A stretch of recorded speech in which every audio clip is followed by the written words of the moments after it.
लगता है? देखिए, कांग्रेस की सबसे बड़ी मजबूती तो जो है वो है उसका विचार।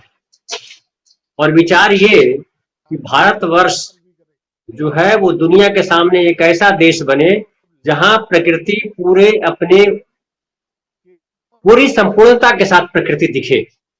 और प्रकृति दिखे मतलब क्या होता है? एक तो प्रकृति जो है नेचर ने दिया है सौंदर्य, दूसरा है जो समाज ने सौंदर्य गढ़ा है। अलग अलग धर्म के लोग, अलग अलग भाषा के लोग, अलग अलग सोच के लोग एक साथ रहते हैं। इसलिए जब देश आजाद हुआ और पहली सरकार बनी, तब जनता ने तो सरकार को चुना नहीं था। वो सरकार तो कंप्लीटली जो है वो कांग्रेस के जो उस समय नेता थे उन लोगों की चुनी हुई सरकार थी। नेता खुद ही तय किए थे कि भाई, कांग्रेस ने तय किया था कि कौन प्रधानमंत्री बनेगा, कौन क्या मंत्री बनेगा। और उसमें श्यामा प्रसाद मुखर्जी जी को भी बनाया गया था मंत्री, अम्बेडकर साहब को भी मंत्री बनाया गया, दूसरे और लोगों को भी मंत्री बनाया गया। तो एक जो सामाजिक ढांचा गढ़ा गया आजाद भारत के बाद, देश की आजादी के बाद, वो सबसे बड़ी मजबूती है इस देश की कांग्रेस की। ठीक है, कांग्रेस में भी सत्ता के साथ जो है कई सारी विकृतियां आती है, कांग्रेस में भी आई। विकृतियों से कोई जो है ये नहीं है, कोई नहीं कह सकता कि हम में अवगुण नहीं है। हम आप जो है उनमें भी अवगुण है, लेकिन अवगुण ज्यादा है या गुण ज्यादा है, आपकी नीयत कैसी है, आप सोच कैसी रखते हैं, ये सबसे महत्वपूर्ण है। तो कांग्रेस पार्टी जो है कभी किसी व्यक्ति विशेष के खिलाफ जो है, वो चाहे इमरजेंसी की बात करें, तो क्या इमरजेंसी के समय क्या किसी व्यक्ति विशेष के खिलाफ लड़ाई चल रही थी? क्या किसी धर्म के खिलाफ लड़ाई थी? क्या हिंदुस्तान में अगर आप कांग्रेस को कहें, जब ये जो आरोप लगाते हैं मुस्लिम परस्त होने का, तो क्या हिंदुओं के खिलाफ कोई आंदोलन किया इन लोगों ने? तो ये जान करके फैलाते हैं। और चूंकि हमारे देश की एक बात, बड़ी गंभीर बात है ये जो कि हमारे देश की आज भी 40% आबादी निरक्षर है, वो नहीं पढ़ती है। और जो 60% आबादी है उसमें भी से 98% आबादी है जो किताब पढ़ती सिर्फ नौकरी के लिए है, डिग्री हासिल करने के लिए पढ़ती है। नौकरी मिल गई, किताबों से तौबा हो जाता है। आप देख लीजिए कि इतना बड़ा हमारा हिंदी का बेल्ट है, हिंदी समाज है। अब बड़े बड़े उपन्यासकार या कहानीकार या कवि जो है कहते हैं कि हमारी किताबें बिकती नहीं है, 1500 किताबें बिकती है तो धन्य हो जाते हैं। तो जिस समाज में पाठक ही न हो, जिस समाज में विचार पे चर्चा करने के लिए समय नहीं है आपके पास मैं अक्सर बोलता हूँ कि उत्तर प्रदेश और बिहार में आइए तो आप देखिए जो पूरा हिंदी बेल्ट है, वहां सौंदर्य बोध नाम की चीज ही नहीं है। सुंदरता को पहचानते नहीं है। वो शादी करने जाइए अगर लड़की की, तो पूछेंगे लड़की के शादी करने आए तो बजट क्या है, वो ये नहीं बोलेंगे कि लड़की जो है शादी करने के लिए आए तो लड़की कैसी सुंदर है, कितनी पढ़ी लिखी है, क्या सोच रखती है, इस पे चर्चा नहीं करेंगे। लड़के को देखने जाएंगे तो बोलेंगे कितना घर है इसके पास, कितना कमाता है, लड़का कितना सुंदर विचार रखता है, इस पे चर्चा नहीं करते। तो ये हमारे देश में जो चीजें जो जो विकृति है बेसिकली हमारे समाज की। आप जब जितने ग्रंथ हम पढ़ते हैं, जितने शास्त्र हमारे पास हैं, वो शास्त्र तो मानवीयता की बात करते हैं। और मैं फिर दोहरा रहा हूं इस बात को कि क्या विवेकानंद से ज्यादा बड़े हिंदू समाज के प्रवक्ता हो सकते हैं संघ के लोग?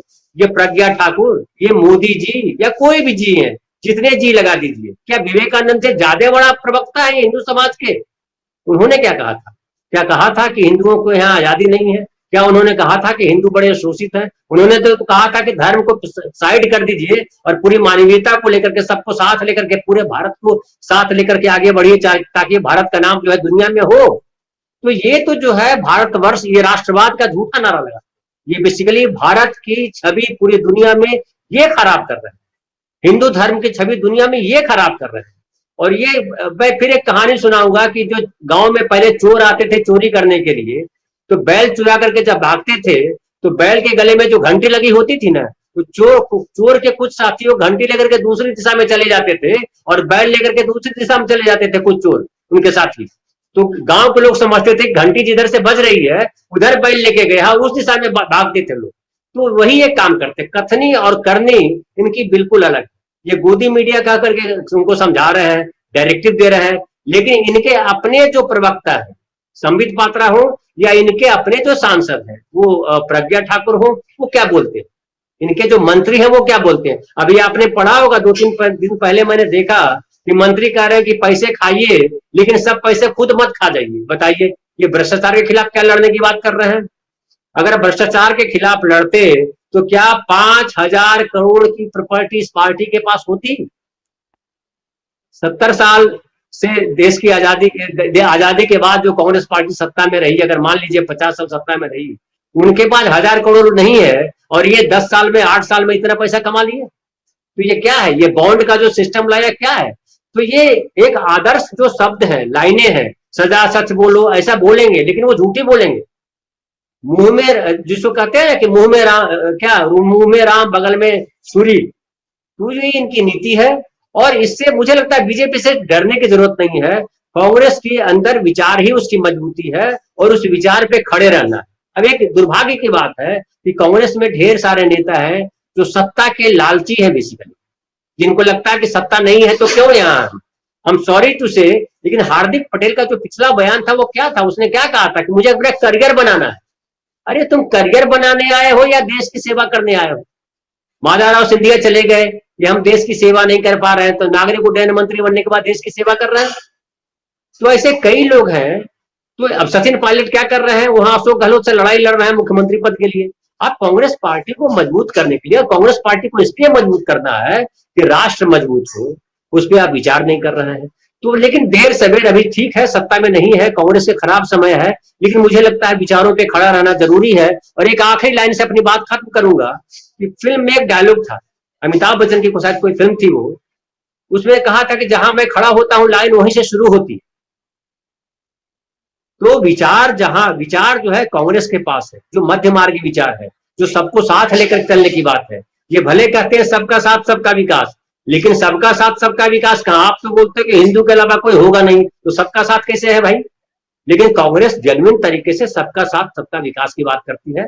तो विचार ही रहेगा, विकार बहुत दिनों तक नहीं रहेगा, ये बादल छट जाएगा। और मुझे लगता है इस देश में असली राजनीति जो है वो जनता करती है, नेताओं के बूते की बात नहीं है राजनीति। नेहरू जैसे, गांधी जैसे लोग अभी नहीं है देश में। तो हम जो जनता, जिसको हम समझ रहे हैं कि बेचारी है, वो जनता बेचारी नहीं है, इनको सबक सिखाएगी।